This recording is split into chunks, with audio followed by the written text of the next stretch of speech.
What is Metaverse? So the concept of Metaverse is us almost living in a digital reality. And in some capacity, we are kind of already been living in it without knowing that we are living in it. Let's take Zoom calls, for example. I remember I attended a very close friend of mine's wedding on Zoom during the pandemic and stuff. And I was tearing up when he was getting married. And I was like, it literally, like, for a second, I kind of tapped out of that moment. And I was like, whoa, this is crazy that I'm feeling this emotion without even being there. I'm seeing this, like me and him, we are interacting through this technology. We're not physically present there, but we are able to feel emotion and stuff. And that's what the fundamental concept of Metaverse is. Right now, in its very infancy, we are like in super, super, super early stages and stuff. However, a very good way of thinking is like what we are talking about, that imagine 10, 20, 30 years later down the line, that you and I are able to hug in a digital world and we can feel the effects of it in the physical world. Is that possible? I mean, that's what Metaverse is trying to do, as what VR and AR is, kind of immerse us with technology where we live in digital worlds. This is not possible right now. No. But this is in future, But this is what we are working towards. We are working towards where we live in digital realities. There's a very good movie, and I recommend everyone should watch it. It's called Ready Player One. If you haven't, it's a great movie. It's a Hollywood movie, science fiction, but the whole movie is about them living in a digital reality. And I think that's a very good way to kind of see the nuances of how people would live, or how this whole world will exist and stuff. Like when we are talking about augmented reality and virtual reality and stuff, there are like, it's a very stepping stone for what the metaverse is supposed to be and stuff, right? Like imagine, there's a hot topic that people are talking in this space right now. It's called digital fashion. And digital fashion is, imagine, there are different ways of looking at it. There are different ideas that people are building on it. But imagine this. Imagine you wear a white shirt out there, okay? And let's say like all of us have like a VR headset that everyone walks around with, or like normal spectacles that have like VR technology and stuff and everything. And that day you basically press a button that shows a different print on your shirt that actually happens in people's glasses digitally and stuff. So everyone is seeing, let's say, like an artwork on your shirt and stuff, but it's a plain shirt. And tomorrow it's the same shirt that you can wear it, but you can change that. Right? If you look at digital fashion, it's super cool because we're talking about how you can change it through a digital way and stuff. That's a very stepping stone of looking at how virtual realities, augmented realities would look like in the future. And then it would move into more and more into living in digital worlds. Like imagine going on Sheikh Zayed Road, wearing a pair of glasses, and instead of billboards and stuff, you could see these ads and like neon signs or whatever and stuff that don't exist physically, but exist digitally, where they exist in your reality, but they don't physically exist and stuff and everything. And what would happen is, over time, because wearing glasses or whatever would become like a part of you and stuff, you would not even realize, your brain chemistry would not even realize that this isn't real, that you're seeing something. You know, when we watch movies, we cry, we laugh, we feel, we get like goosebumps and stuff and everything. We are feeling this. The reason I'm saying this, a lot of people talk about that, and I do believe I'm an extroverted person. I love meeting people and stuff. But one of the arguments that people always give me about the metaverse is that, but meeting people in real life is something else. It is. I was going to go there. Exactly, and it is.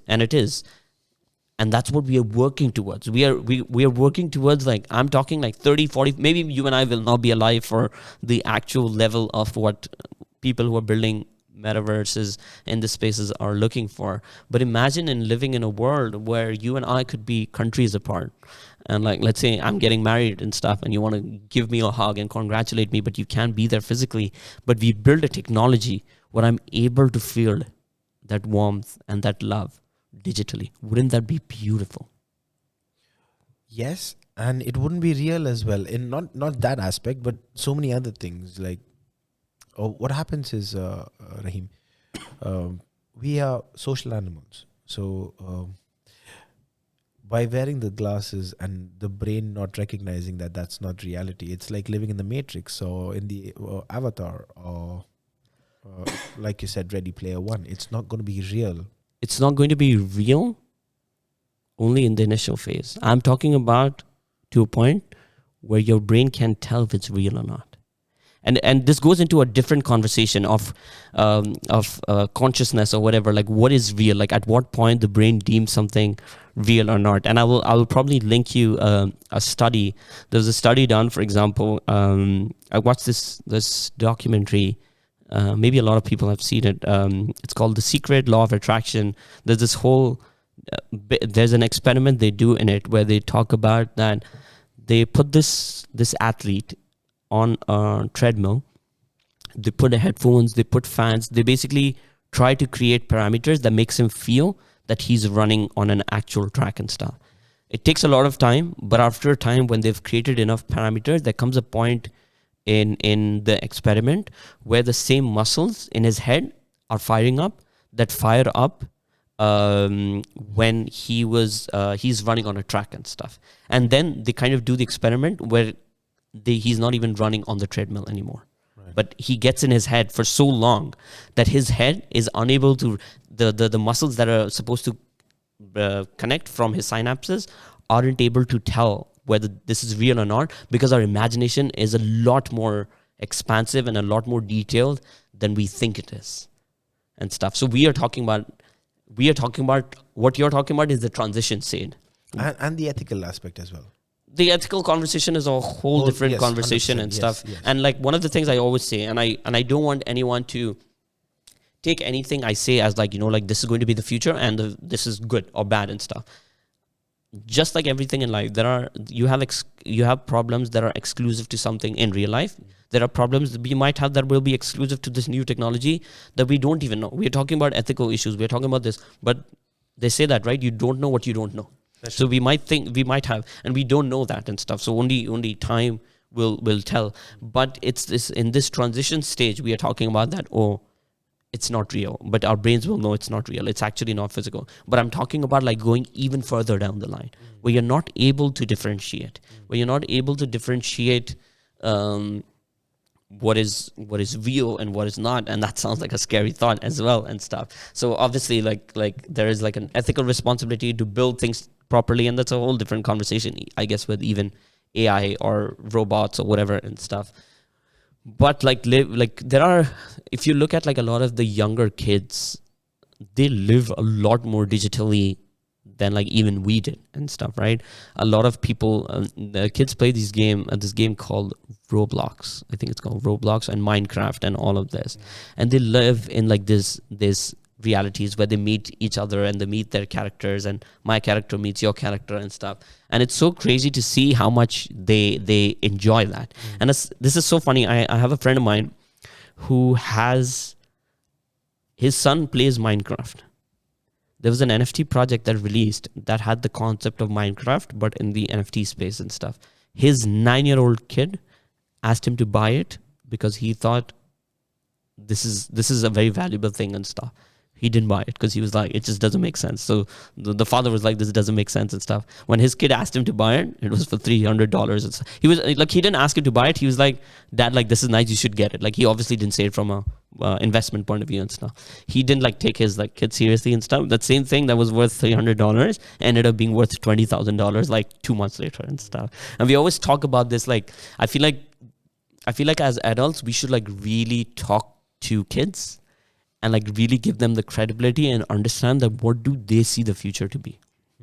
What do they think how the future is going to be like and stuff? Are they, and I can bet you, and obviously I'm not basing this on any study or whatever and stuff, but I can bet you that their idea of living in a digital world will have more pros to it than maybe even you and I would have, and the generations that are older to us would have like even lesser. And as time goes by, these people, they would want to live in like a lot more digital worlds and stuff. And it's one of those things that maybe like, maybe we are not able to see the world through their eyes, or what it's easy for us to say what is right or what is wrong, like, you know, like this is benefit, like, you know, this is beneficial, or meeting people in real life is good or not and stuff. But this is also one of those things, maybe you know how sometimes we have a conversations with our parents where like they're like, oh, I don't understand what is this new culture or new technology you're doing and stuff. Maybe we are reaching to that. I always tell myself, I think I'm, as a scientist, I always like to be very critical about my thinking. I'm always like, what if I'm not able to see the world through this other person's point of view, which conflicts to how I believe life should be, is because I'm consciously, my brain is not wired to see it. It's not that I'm not smart enough. It's just that my brain is not wired to, and I think a lot of people should have that conversation in their head and stuff, that see how the younger generation is living the world, see what their vision of the future is. And I can bet you a lot of them would talk about living in digital realities, even though it sounds absolutely bizarre to us and stuff. No, it sounds that way. It's not that I'm against the idea, because, like you said, the youth these days, the generations after us, and counting, in certain ways, they're so much better than us. They are more inclusive. They are more concerned for their neighbors, their friends, not necessarily worldwide, but it's slowly happening with the internet and the information that's going on, which is a good thing. At the same time, because the information is so digital, you can always change the information. You can say, okay, okay, today we say that this is X, and all the search engines will say the same, and then you want to manipulate that. There's always there are always two sides. So as long as the ethical balance is maintained, I think, yes, it could be. But at the same time, nothing can beat physical. I mean, that's my opinion.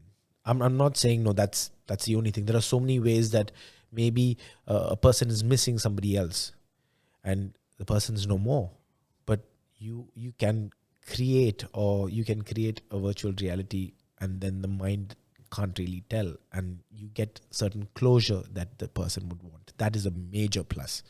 But at the same time, are we lying to that person? So there are so many questions in that, and like you said, there's a completely this, but it's fascinating as in so many ways, in so many positive. I can see so many positives.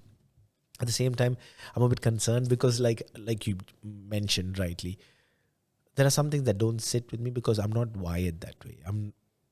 As one grows older, you are very less. I mean, I am very less open to change. Although I'd like to believe that I'm open. Change is something which will take some time for me. But then again, very interesting concept, because I wanted to know what Metaverse was. So thank you so much.